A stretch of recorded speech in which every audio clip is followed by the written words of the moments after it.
La gravitation n'est pas une intelligence qui raisonne. C'est une simple force. Elle existe sous forme d'onde, comme toute force. Elle ne peut pas rédiger un ensemble de lois rationnelles pour gérer le cosmos.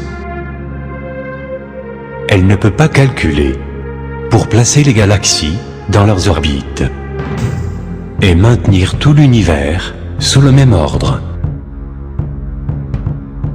Elle ne connaît pas le nombre de galaxies, ni les limites de l'univers. Sinon, dans la gravitation, où se trouve la partie qui va penser pour développer les lois.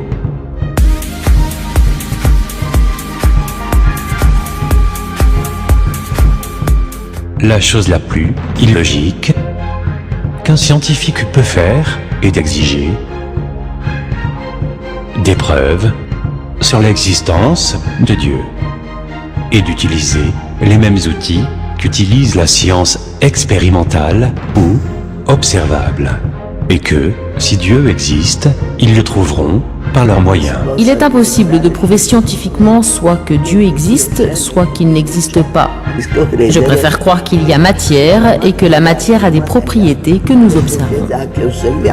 Margarita Hack, la Dame des Étoiles, disait aussi que si après sa mort elle rencontrait Dieu, elle lui dirait reconnaître s'être trompée. J'espère.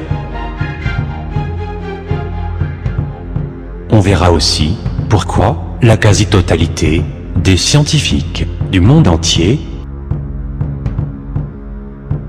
parlent de lois de la nature, de lois de gravitation, de l'ordre qui règne au niveau galactique.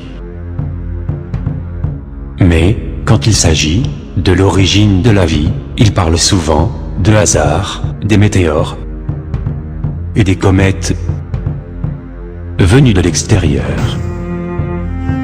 Et quand il s'agit de l'apparition de la Lune, il parle d'un impact d'une planète qui erre dans le cosmos.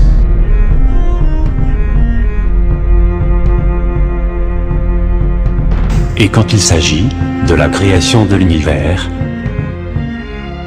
tout simplement que si l'univers peut se créer de lui-même, il n'a pas besoin d'intervention divine. Qu'est-ce qui pourrait provoquer la création spontanée d'un univers? Particules subatomiques peuvent apparaître spontanément. il parle de particules qui surgissent spontanément. Rester dans les parages un moment, puis disparaître. Et puis ressurgir ailleurs.